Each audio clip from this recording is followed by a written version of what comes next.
Please आप लोग seat पे, मैं माननीय एलओपी को बोलने की इजाजत दूंगा। आप सब सीट पे जाएं, आप सभी सीट पे जाएं। आप चेयर पे आरोप लगाएंगे, चेयर की भी बात नहीं सुनते। आप चेयर पे आरोप लगाते हैं, चेयर का पक्ष नहीं सुनते। पंडित जवाहरलाल नेहरू जी का कोर्ट में कर रहा हूं। Renuka ji please go back to your seat. आप सीट पर जाएं, आप सभी सीट पर जाएं। माननीय एलओपी को मैं बोल रहा हूं। स्पेसिफिक उन्होंने कहा कि सदन में मिलिट्री आदमी लाएगा, सीआईएसएफ के जवानों को लाया, दिल्ली पुलिस को लाया। तो मैं ये पूछना चाहता हूं, क्योंकि ये रिकॉर्ड पर क्लियर है कि सदन में सिर्फ मार्शल ही आ सकता है और उस दिन भी मार्शल ही थे।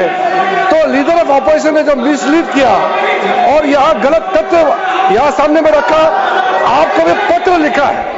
तो इतना सीनियर लीडर और सदन में लीडर ऑफ ऑपोजिशन जब गलत पत्र लिखते हैं चेयर को और गलत तथ्य रखता है, तो उसके लिए क्या कार्रवाई होना चाहिए? नहीं तो हर एक सदस्य गलत बात लिखेंगे। ये रिकॉर्ड में भी गया है। कल से मैं देख रहा हूं कि न्यूज़पेपर में भी, टेलीविजन में भी ये बात को दोहराया गया है। सिर्फ मल्लिकार्जुन खड़गे जी सिर्फ नहीं, ऑपोजिशन के कई लोगों ने कहा कि यह मिलिट्री पुलिस सीआईएसएफ लेके आया है, जबकि ये गलत है। जो भी इस सदन में आते हैं वो मार्शल ही होते हैं। फिर इस तरह से गलत बात करके इस सदन के गरिमा को गिराने का काम बिल्कुल नहीं होना चाहिए। मेरा तरफ से आपके माध्यम से एलओपी पूरा ऑपोजिशन पार्टी को मैं अनुरोध करना चाहता हूं। माननीय लीडर ऑफ द हाउस कुछ कहना चाहते हैं? Please go back your seat, please let him, I will give Richu ji please seat, I will give sir कुछ नहीं, वो ठहरे हुए थे, वो तो बोल रहे थे, तो सेम लॉ उनको भी एप्लीकेबल होता है। जी सर, मैं आपसे पूछना चाहता हूं, क्योंकि आप ही मेरे नेता है, वो नहीं है। नहीं देखिए, जब ये भी थे, जब अपने मैंने एक जिक्र किया कि हमारे नहीं सीआईएस तो था, लेकिन पहले के जो अपोजिशन लीडर थे उन्होंने कहा था कि disruption is also part of democracy. ये आपको मालूम। और दूसरी चीज साहब, सीआईएसएफ जो आपने लगाया है, फिर संशोधन कराओ। सीआईएसएफ नहीं है, माननीय लीडर हो गया। यहाँ सिर्फ मार्शल ही आ सकते हैं। नहीं मार्शल ही आ सकते हैं। ये देखिए, मैं पूछता हूं आपको, क्या ये सदन आप चला रहे हैं, क्या होम मिनिस्टर अमित शाह चला रहे हैं?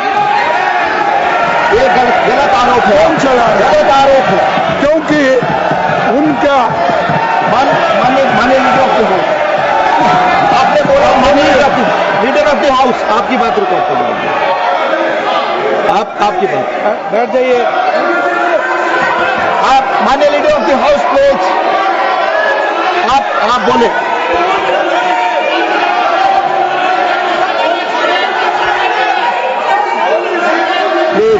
प्लीज माननीय लीडर ऑफ द हाउस आ गए। उपसभापति जी, आज का दिन बहुत ही ऐतिहासिक दिन है, बहुत ही ऐतिहासिक दिन है, हिस्टोरिकल डे है। प्लीज क्योंकि पार्लियामेंट में, राज्यसभा में जो आपने 2 ऑब्जर्वेशंस दिए हैं, वो 2 ऑब्जर्वेशंस सदा के लिए अंकित रहेंगे, रिकॉर्ड में रहेंगे और वो रेफरेंस पॉइंट बनेंगे आगे राज्यसभा को चलाने के लिए।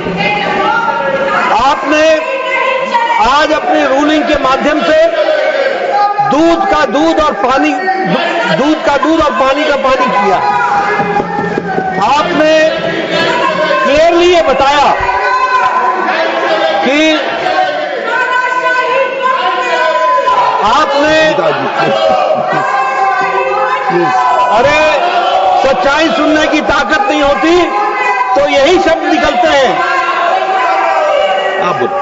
मैं ये कह रहा था कि आपने बखूबी इस बात को स्पष्ट किया कि प्रोसीडिंग्स को प्रोसीडिंग्स को डिस्टर्ब करना यह अनडेमोक्रेटिक है और ये रूल्स के खिलाफ है। आपने 31 जुलाई को, 28 जुलाई को, 25 जुलाई को और 1 अगस्त को उन घटनाओं को उद्धृत किया जो प्रजातांत्रिक तरीके से हाउस को चलने में बाधक है, और आपने ये बताया कि जब कोई स्पीकर बोल रहा है, अब मैं यहां से बोल रहा हूं, अगर मेरे बगल में आकर के कोई खड़ा होकर के नारा लगाएगा, this is not democracy, this is not house working, ये काम करने का तरीका नहीं होता।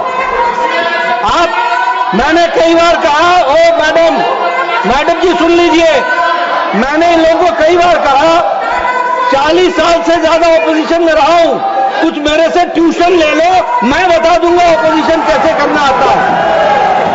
अभी नए हो, अभी तो 10 ही साल हुए हैं, अभी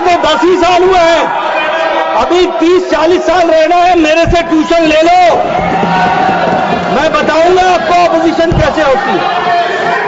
दूसरी बात, जो माननीय लीडर ऑफ ऑपोजिशन ने कहा कि डिस्टर्बेंस करना, ये अरुण जेटली जी ने कहा था, मैं फिर कहता हूं, डिस्टर्बेंस के बहुत से तरीके हैं, इसलिए हमसे ट्यूशन ले लो।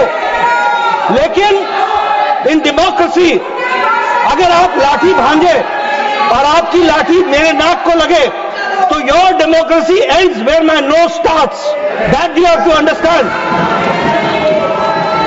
और इसलिए मैं बोलना चाहता हूं कि इनकी डेमोक्रेसी वहां समाप्त हो जाती है जब वो अपने स्थान को छोड़ करके किसी व्यक्ति को, जिसको बोलने का अधिकार है रूलिंग पार्टी में, उसको डिस्टर्ब करते हैं, उसके बगल में नारे लगाते हैं। ये अनडेमोक्रेटिक भी है, this is not disturbance, this is anarchism, और ये एनार्किज्म करने की कोशिश करते हैं, इसको हमको समझना चाहिए। तीसरी बात, आपने डिस्टर्बेंस के विषय के बारे में कहा, और जो आपने बाद में ऑब्जर्वेशंस दी हैं, वो ऑब्जर्वेशंस बहुत ही महत्वपूर्ण है, जिसको हमको सदा के लिए ध्यान में रखना चाहिए। Any person who is in the house to maintain discipline and decorum by the order of the chair is a marshal. He is not any member of any paramilitary forces. He is considered to be a marshal, and that is why he is here. तकलीफ इनको इस बात की है कि इन्होंने discipline को जब लागू आपने किया, तो इनको जो एनार्किज्म करने का छूट थी, उसको आपने रोक लगाया। उसके लिए मैं आपको बहुत बहुत धन्यवाद देता हूं, और साथ ही जो ऑब्जर्वेशंस आपने दी हैं, वो ऑब्जर्वेशंस बहुत सही हैं, हिस्टोरिकल हैं, रेफरेंस के काम आएंगी।